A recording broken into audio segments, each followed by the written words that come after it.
প্রথম অধ্যায় কমপ্লিট করেছি, দ্বিতীয় অধ্যায়ের 30খানা শ্লোক আলোচনা করেছি।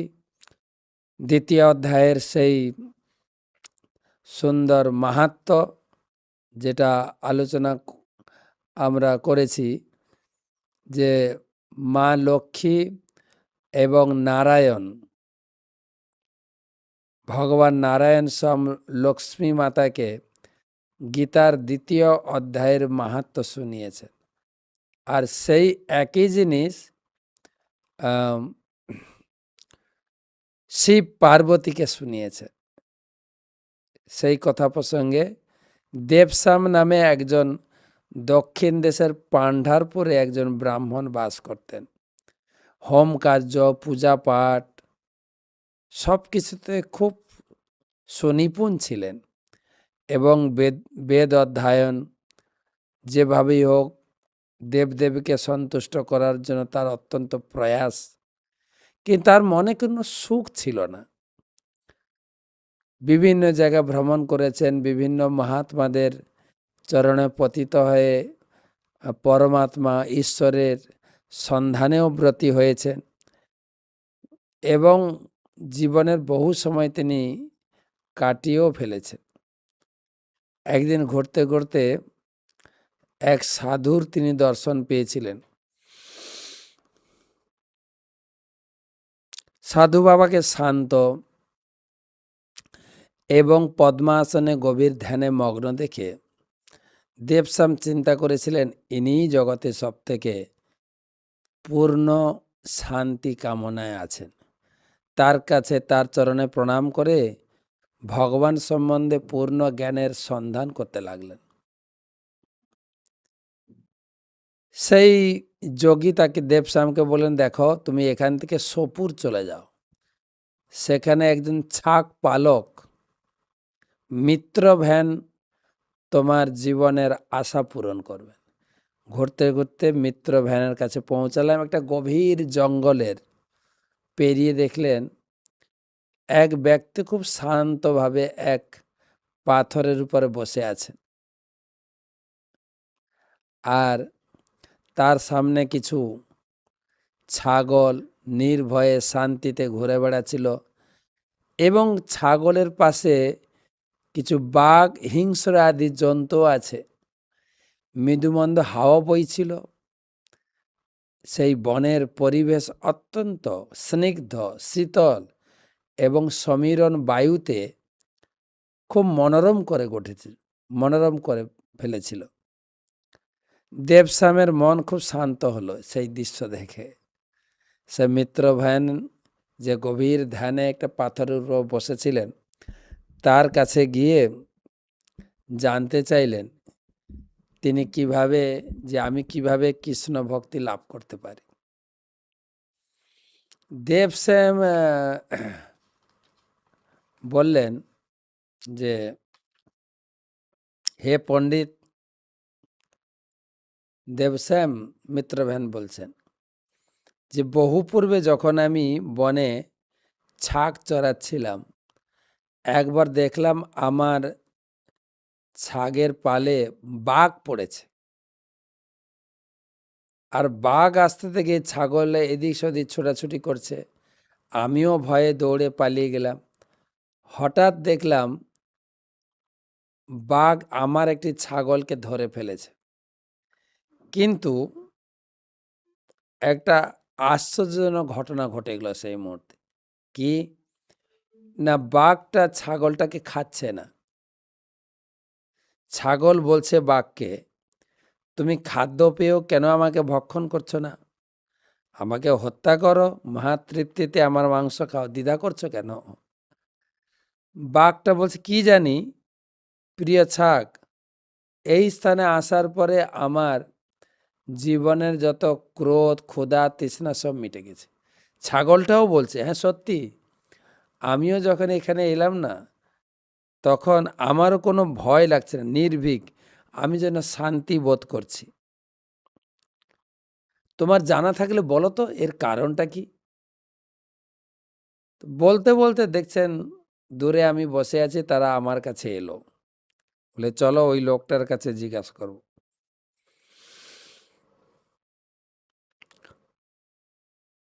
বাঘ ও ছাগলের এই কথা শুনে আমি দেখলাম গাছের ডালে একটা বানর বসে আছে। বলে চলো ওই বানরকে জিজ্ঞাসা করি। তো বানরের কাছে জানতে চাইলাম আমি ছাগ এবং বাঘকে নিয়ে গিয়ে। বানরটি বলল, তোমাদের একটা পুরানো গল্প শোনাচ্ছে। এই সামনে দেখো একটা মন্দির আছে, এই মন্দিরে ব্রহ্মা অনেক বছর আগে শিবলিঙ্গ প্রতিষ্ঠা করেছিলেন এবং এখানে আরেকজন ব্রাহ্মণ সেবা করত, তার নাম হচ্ছে সুকাম। আগেটা ছিল দেবশ্যাম, এটা সুকাম। সেও অত্যন্ত ইন্দ্র সংযমাদি করে যে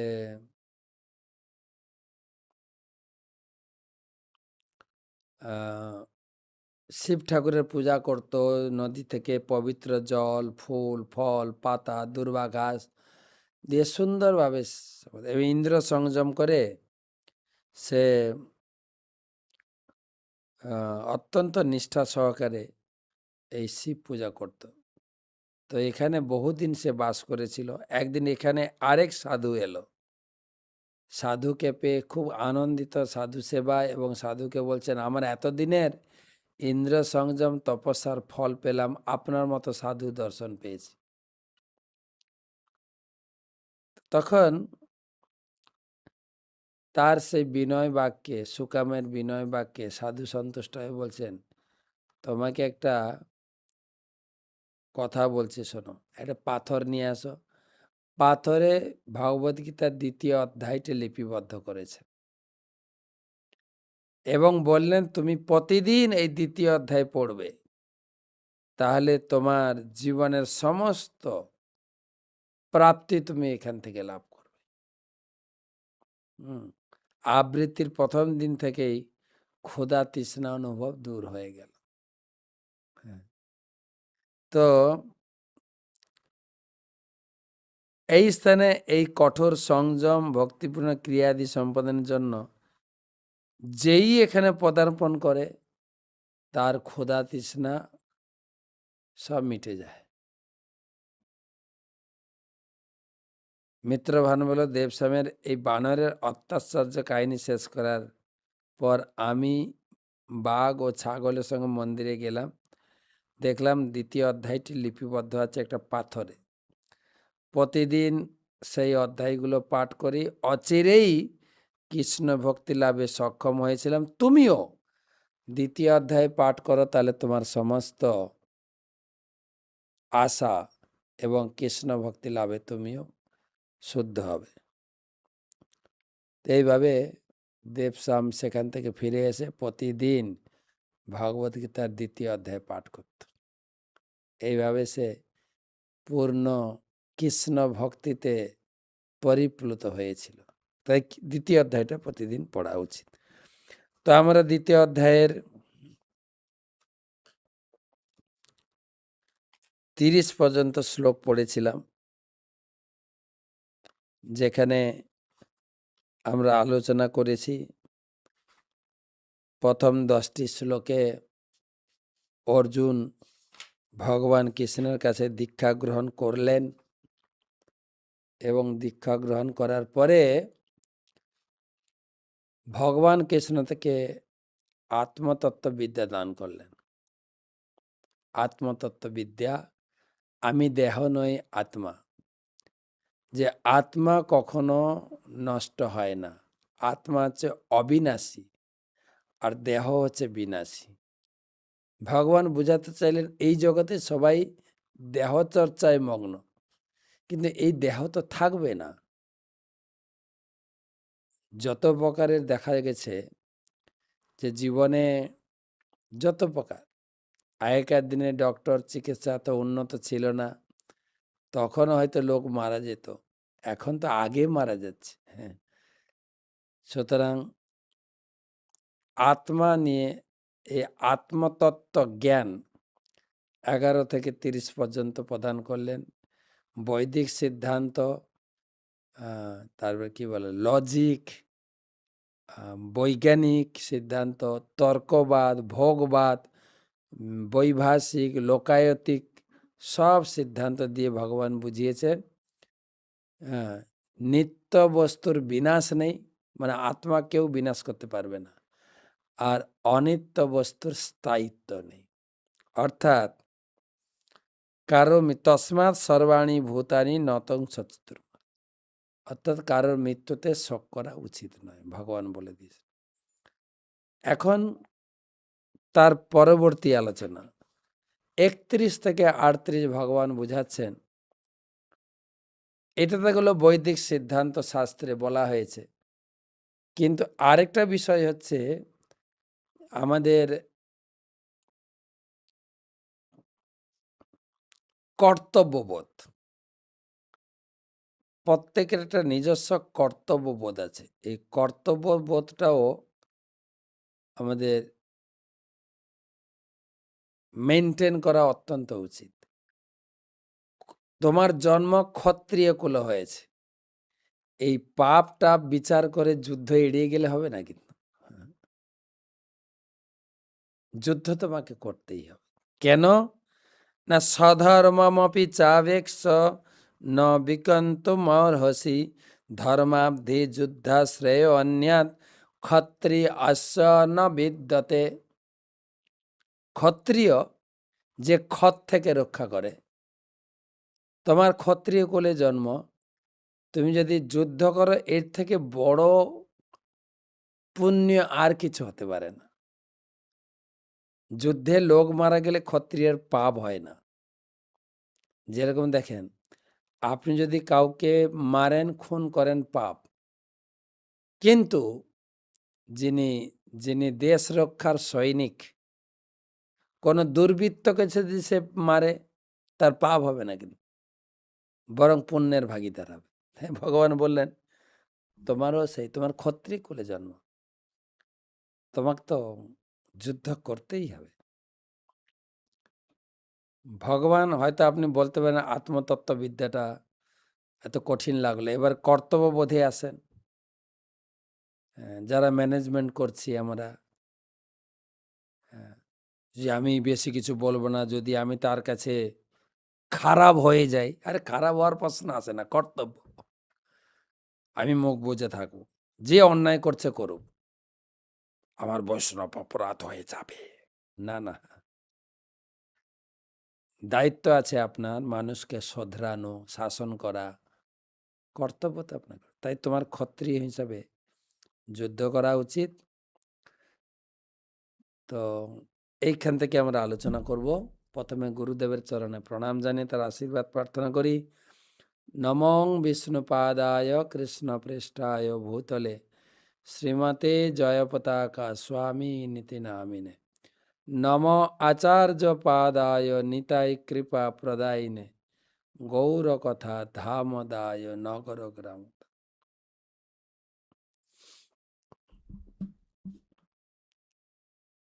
তো স্বধর্ম মপি চাবেক্ষ ন বিকম্তু মহর্ষি ধর্মাব্ধি দুর্যোধনাথ ক্ষত্রিয় ন বিদ্যতে। ক্ষত্রিয় হিসাবে আমার যুদ্ধ করা উচিত।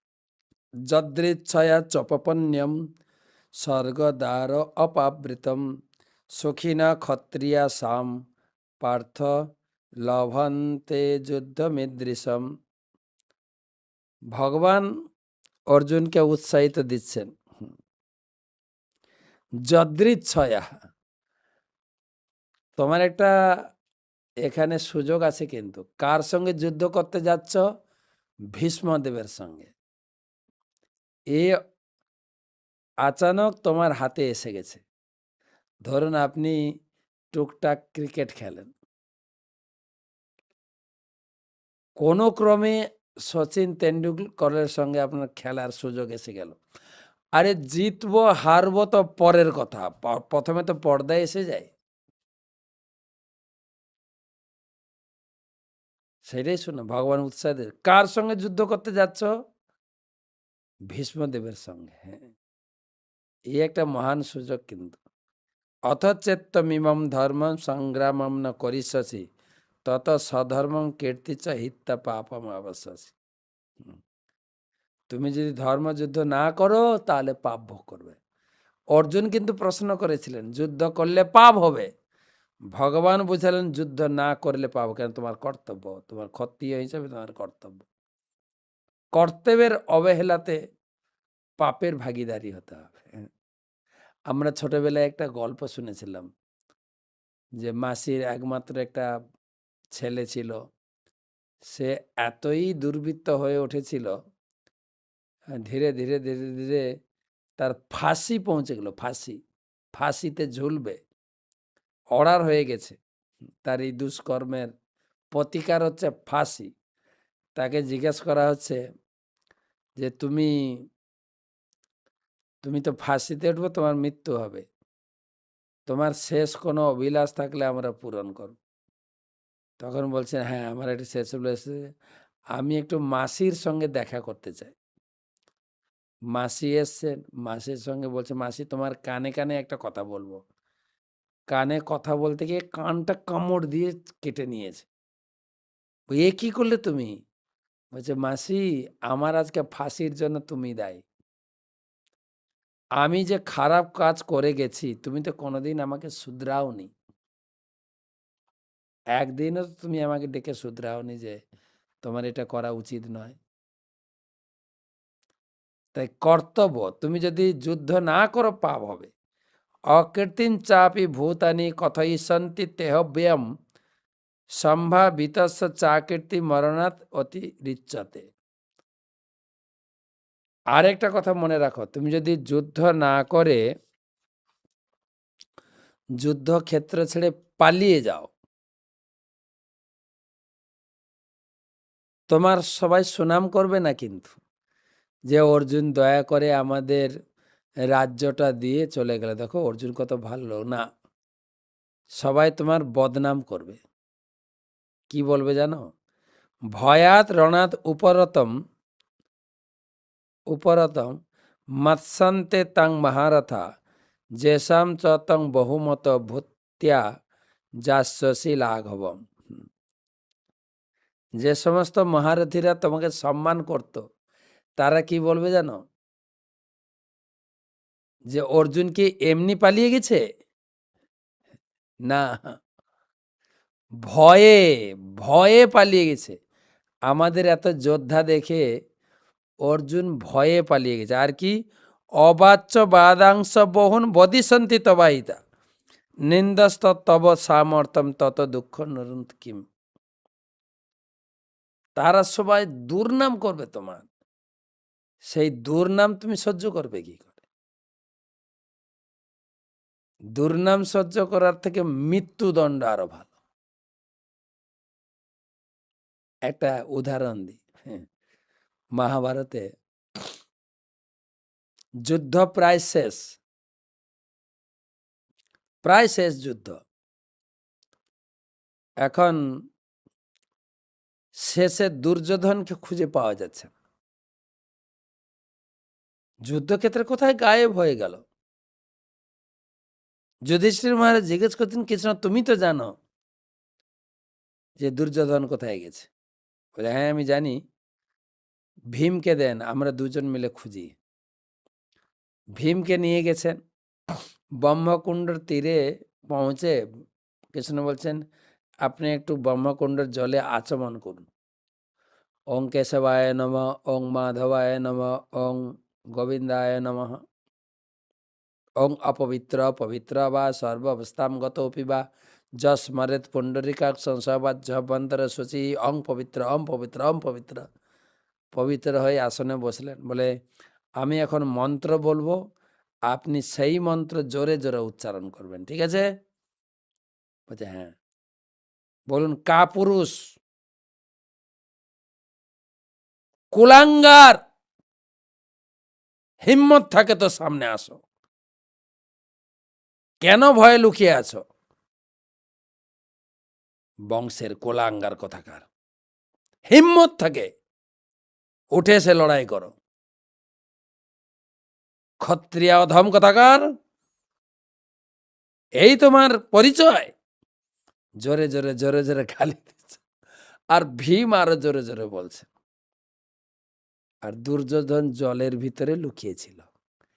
এই ভীমের গালাগালি শুনে বেরিয়েছে, কে আমাকে কুলাঙ্গার বলে, আসো আমি লড়াই করব। অর্থাৎ সামর্থ্যবান ব্যক্তি নিন্দা সহ্য করতে পারে না।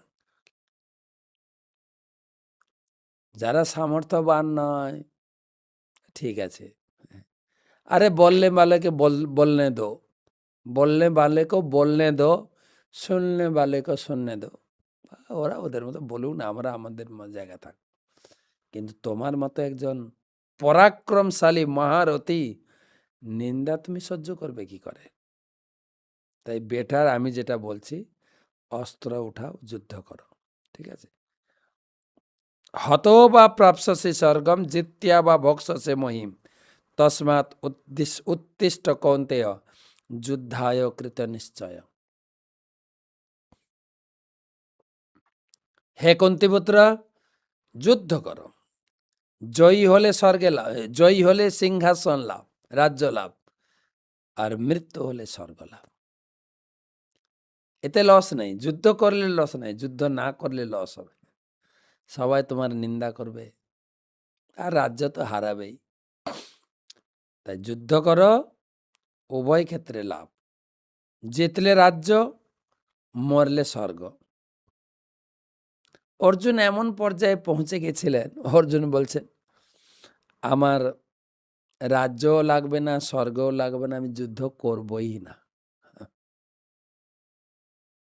তখন ভগবান বললেন ঠিক আছে, সুখে দুঃখে সমকীর্তিয়া লাভ লাভ জয় যৌ তত যুদ্ধায় যুজ্জস্ব নৈবং পাপম অবাপসসি। ঠিক আছে, তোমার স্বর্গও দরকার নেই, রাজ্যও দরকার নেই, আমি এসেছি ধর্ম প্রতিষ্ঠা করছে, আমি চাইছি তুমি যুদ্ধ করো, আমার সন্তুষ্টি বিধানের জন্য তোমাকে যুদ্ধ করতে হবে। দেখেন, আমার সন্তুষ্টি বিধান মানে ভক্তি, ভক্তি মানে ভগবানের সন্তুষ্টি বিধান। ভগবান এখান থেকে ভক্তি চালু করছেন। দ্বিতীয় অধ্যায় প্রথমে আত্মজ্ঞান জ্ঞানযোগের কথা বললেন, দ্বিতীয়ত কর্মকাণ্ডের কথা বলো, কর্তব্যবোধ। এখন ভক্তি চালু হচ্ছে। এসা তে অভিহিতা সাংখ্যে বুদ্ধির যোগে তিমাম সিনু বুদ্ধিয়া যুক্ত জয়াপার্থ কর্মবন্ধম প্রহসসি। আমি তোমাকে সাংখ্যযোগের কথা বলেছি, জ্ঞান যোগের কথা বলেছি, এখন নিষ্কাম কর্ম বুদ্ধি যোগের কথা বলছি, তুমি শোনো। বুদ্ধি আর শিল প্রভুপাদ তাৎপর্যে লিখেছেন বুদ্ধিযোগ মানে ভক্তিযোগ।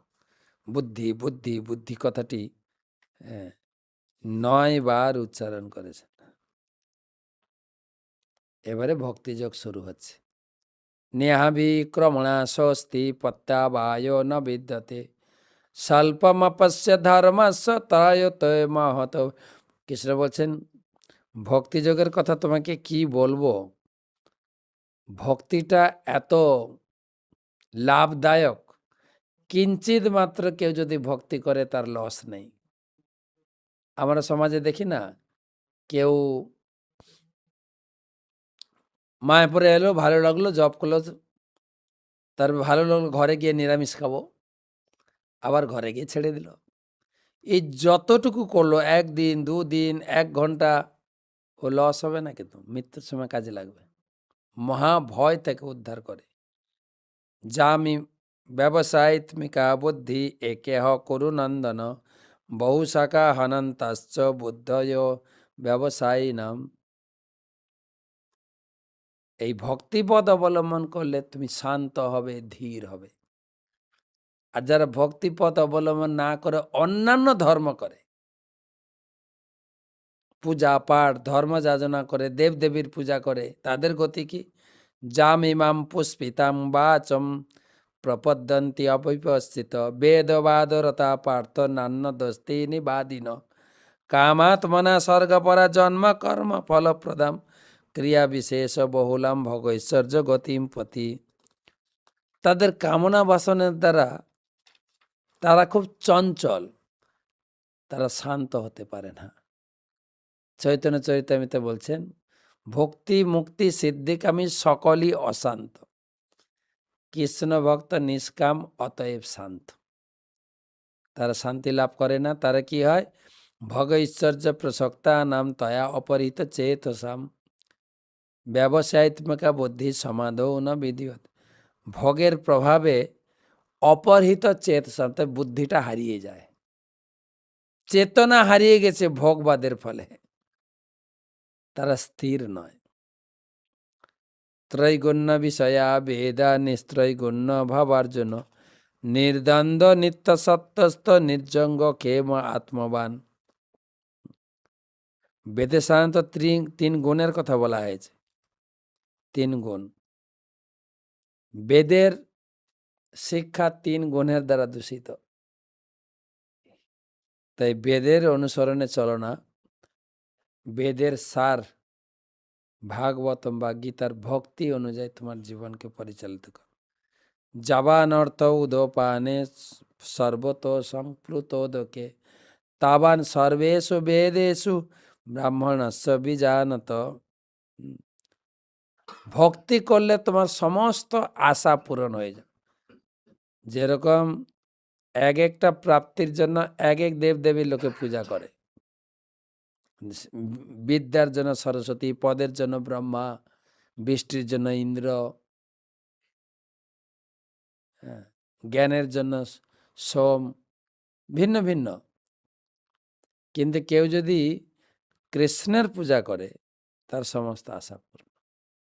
অর্থাৎ ভক্তি করলে তার কিরকম উদাহরণ দিলেন না, যেরকম বাড়িতে থাকে না বিভিন্ন প্রকার ট্যাপ বিভিন্ন খাতে ইউজ হয়। এটা বাথরুমের ট্যাপ, এটা বাসন ধোয়ার ট্যাপ, এটা ড্রিঙ্কিং ওয়াটার, এটা মুখ ধোয়ার। কিন্তু বৃহৎ জলাশয়ে এক জলাশয়ে সব কাজ হয়। তাই ভক্তিটা হচ্ছে বৃহৎ জলাশয়ের মতো, ভক্তি করো। আমাদের বাংলায় একটা কথা আছে, সাঁকরার টুকটাক কামারের এক ঘা। তো কর্মণ্যে ব্যাধিকারস্তে মা ফলেষু কদাচন মা কর্মফল হেতু ভূর্মা তে সঙ্গস্থ কর্মণি। তাই কর্তব্য কর্ম এবং ভক্তিযুক্ত কর্ম করো, ফল ভগবান দেবেন। যোগস্থ কুরু কর্মাণি সঙ্গম তক্ত ধনঞ্জয় সিদ্ধ্যা সিদ্ধিও সমভূতা সমন্তম যোগ উচ্চতে। তাই লাভ ক্ষতি জয় পরাজয় সিদ্ধি অসিদ্ধি সব চিন্তাধারা বাদ দিয়ে আমার সন্তুষ্টির জন্য তুমি যুদ্ধে প্রবৃত্ত হও। দূরেন হি আবরম কর্ম বুদ্ধি যোগা ধনঞ্জয় বুদ্ধ শরণমিচ্ছ কৃপণা ফল হেতব।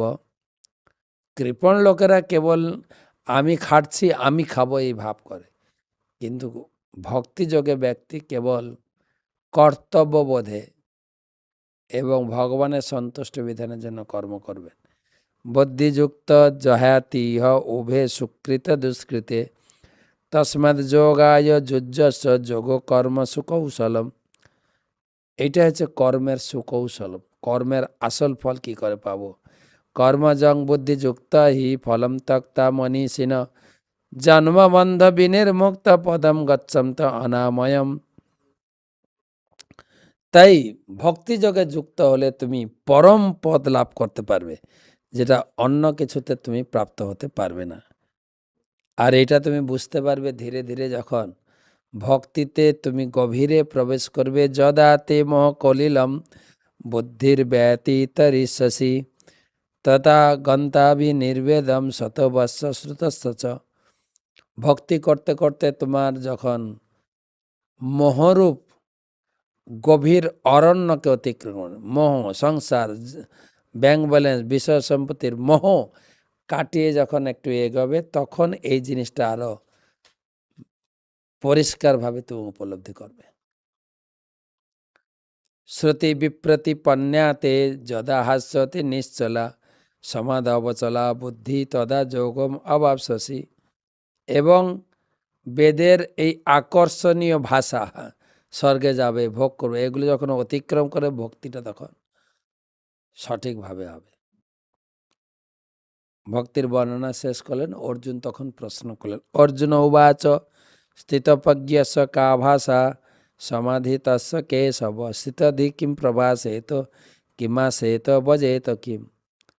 অর্জুন প্রশ্ন করলেন, তোমার কথা তো শুনতে ভালো লাগলো, আমি সব কিছু ছেড়ে ভক্তি করব। তুমি একটা স্যাম্পল দাও না, ভক্তি করছে এমন কোনো লোকের উদাহরণ দাও যাকে দেখে আমি ভক্তি করব। সেই লোকের ভক্তি যিনি করছেন স্থিতব্যতা, তার লক্ষণ কি, তিনি কিভাবে কথা বলেন, তিনি কিভাবে অবস্থান করেন, তিনি কিভাবে বিচরণ করেন। এই হচ্ছে অর্জুনের প্রথম প্রশ্ন। আর ভগবান উত্তর দিয়ে এই অধ্যায় শেষ করেন। প্রথমটা হচ্ছে লক্ষণ কি, ভক্তিতে উন্নত ব্যক্তি স্থিতপ্রজ্ঞ তার লক্ষণ কি। লক্ষণ বলবেন 55 নম্বর শ্লোকে। শ্রী ভগবান উবাচ প্রজাহাতি যথা কামান সর্বান পার্থ মনোগতান আত্মন্যবাত্মনা তুষ্ট স্থিতপ্রজ্ঞ তদোচ্যতে। সর্বান পার্থ মনোগতান প্রজাহাতি, প্রজাহাতি মানে ত্যাগ করেন। ভক্তিযোগের প্রথম লক্ষণ হচ্ছে সাধুর মনোকামনাযুক্ত কোনো কথা বলেন না। মন যাই চাই তাই খাও, মনে যদি ওই মন টন না, তিনি শাস্ত্রে যা লেখা আছে সেই অনুযায়ী নিজের জীবনকে পরিচালিত করেন। আর দ্বিতীয় কথা হচ্ছে যে তিনি কিভাবে কথা বলেন, ইংরেজিতে কথা বলেন না সংস্কৃতে কথা বলেন না হিন্দিতে নাকি ফার্সিতে, ভগবান কি উত্তর দিচ্ছেন দেখেন। দুঃখেষু অনুদিগ্নমনা সুখেষু বিগত স্পীয় বিতরাগ ভয় ক্রোধ স্থিত দেমনি উচ্চতে। সুখ দুঃখ উপস্থিত হলেও বিচলিত হন না, ত্রিতাপ দুঃখ এলেও তিনি বিচলিত হন না, সব কিছু মনে করেন ভগবানের কৃপা। সুখ দুঃখ জীবনের সব কিছু হচ্ছে ভগবানের কৃপা। য সর্বত্র অভিস্নেহ তত্তৎ প্রাপ্য শুভাশুভম নাভিনন্দতি ন দেষ্টি তস্য প্রজ্ঞা প্রতিষ্ঠিত। প্রিয় বস্তু পেলেও আনন্দ হয় না, অপ্রিয় বস্তু পেলেও দুঃখ প্রকাশ করে না। ছানা সবজি হলেও ভালো, আলু সবজি হলেও ভালো। অর্থাৎ সুখ দুঃখ মুখ থেকে বেরোয় না। বাংলায় একটা কথা আছে, জীবনে দুঃখ আসুক সুখ আসুক বুক ফাটবে, মুখ ফাটবে না। এই হচ্ছে ভক্ত। এবারে কিভাবে অবস্থান করেন, প্রথমে লক্ষণ গেল, কিভাবে কথা বলেন, অবস্থান করেন কিভাবে। যথা সংহরতে চায়ং কুর্মাঙ্গানিব সর্বস ইন্দ্রিয়ানিন্দ্রিয়ার্থে বিয়তস্য প্রজ্ঞা প্রতিষ্ঠিত। কিরকম অবস্থান করেন, কুর্মের মতো। কুর্ম মানে কচ্ছপ, হাত পা মুখ খোলের ভিতরে থাকে, যখন দরকার বের করে নালে। অর্থাৎ ইন্দ্রিয় সংযমী ব্যক্তি। চোখ সংযম, কোনো সুন্দরী বা সুন্দর বস্তুর প্রতি আকৃষ্ট হবে না, কেবল ভগবান। টেস্ট ভগবানের প্রসাদ, অন্য কোনো টেস্টে আকৃষ্ট হবে না। ইন্দ্রিয় সংযম, কুর্মের মতো যখন দরকার। তো ইন্দ্রিয়কে কিভাবে সংযত করতে পারেন। বিষয়া বিনা বর্তন্তে নিরাহারস্য দেহিনা রসবর্জং রসোপষ্ট পরম দৃষ্টিয়া নিবর্ততে। উচ্চতর সাত, এই জাগতিক যদি ভগবানকে দেখার, ভগবানের রূপের প্রতি আকৃষ্ট হয়, এই জাগতিক আমি ছেলে হয়ে মেয়ের প্রতি আকৃষ্ট হব না, মেয়ে হয়ে কোনো ছেলের প্রতি আকৃষ্ট, ভগবানের প্রতি আকৃষ্ট। উচ্চতর সাত, আপনি যদি রসমালাই খান আর চিনির প্রতি আকৃষ্ট হবেন, চিনি খেলে বলুন রসমালাই খেলে ঠিক আছে, চিনি খেলে সুগার বাড়বে, চিনি খাওয়ার কথা ভুলে যাবেন। উচ্চতর সাত, 58 থেকে 63 শ্লোক হবে অবস্থান। যততপি কন্তেয় পুরুষস্য বিপশ্চিত ইন্দ্রিয়ানি প্রমাথিনী হারন্তি প্রসভং মন। তিনি এত ইন্দ্রিয় সংযমী, কোনো কিছুতে বিচলিত হয় না, একটা ইন্দ্রিয়কেও ছাড়ে না, যে একটু দেখে নিই তো চোখে কি সুন্দরী কি সুন্দর, তুমি বিচলিত হয়ে যাবে, কিন্তু খুব সংযমী। তানি সর্বাণি সংযম্য যুক্ত আসিত মৎপর বসেহি যস্য ইন্দ্রিয়াণি তস্য প্রজ্ঞা প্রতিষ্ঠিত। তিনি সমস্ত ইন্দ্রিয়কে বশীভূত করে রাখেন। ध्यायत विषयान् पुंस संगस्ते सुपजायते संजात संजायते काम कामात् क्रोधो विजायते क्रोधात् भवति सम्म सम्मात् स्थिति विभ्रम স্মৃতিভংসাৎ বুদ্ধিনাশ বুদ্ধিনাশাৎ প্রণশ্যতি। ভগবান বলছেন এতটাই ইন্দ্রিয় সংযমী হতে হবে ভক্তকে, নাহলে একটু যদি চিন্তার সুযোগ দাও, চিন্তা করতে করতে আসক্তি, আসক্তি থেকে কাম, কাম থেকে ক্রোধ, ক্রোধ থেকে সর্বনাশ। ইন্দ্রিয় সংযমী হতে হবে, দিয়ে অবস্থান করবে। এবারে বিচরণ করেন কিভাবে? 64 থেকে 72। রাগ অদেশ বিমুক্তেস্তু বিষয় ইন্দ্রিয়াশ্চরণ আত্মবৈশ্য বিধে আত্মা প্রসাদম অধিগচ্ছতি। তিনি প্রিয় অপ্রিয় কোনো বস্তুর প্রতি আসক্ত নন। প্রসাদে সর্বদুঃখা নাম হানি অসৌপজায়তে প্রসন্ন চেতস হাসু বুদ্ধি পর্যবতিষ্ঠতে। তিনি চিন্ময় চেতনায় অধিষ্ঠিত হয়েছেন, ত্রিতাপ দুঃখ তাকে মোটেই স্পর্শ করে না। নাস্তি বুদ্ধিয়া যুক্তস্য ন চোখস্য ভাবনা ন চ অভাবয়ত শান্তি অশান্তস্য কুত সুখম। তিনি তার মনকে কৃষ্ণ ভাবনাময় যুক্ত রাখেন, তাই সমস্ত অশান্তি থেকে তিনি মুক্ত। ইন্দ্রিয়াণাম হি চরতাম জন্মন বুদ্ধি দীয়তে তদস্য হরতিং প্রম্বা বায়ু নাময় ভাম্বসী।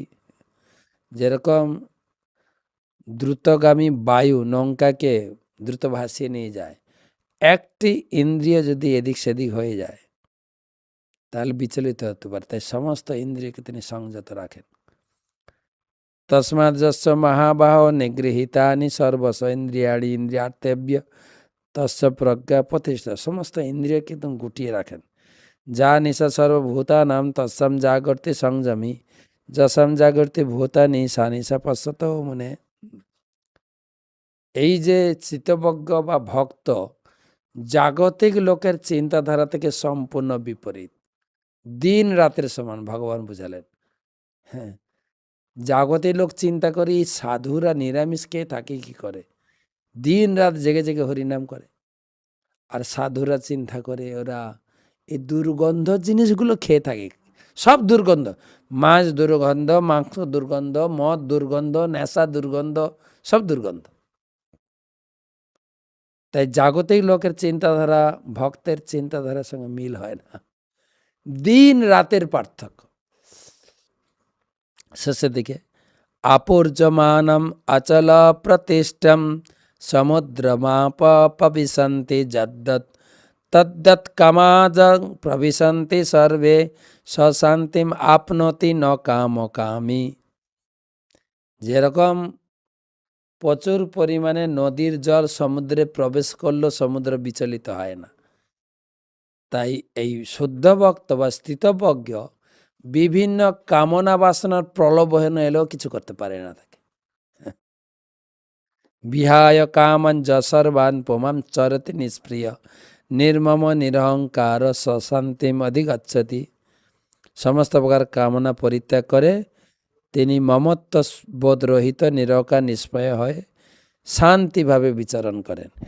লাস্ট শ্লোক, এষা ব্রাহ্মী স্থিতি পার্থ নৈনাং প্রাপ্য বিমোহতি সীতা সামন্ত কালে অপি ব্রহ্ম নির্বাণম ইচ্ছতি।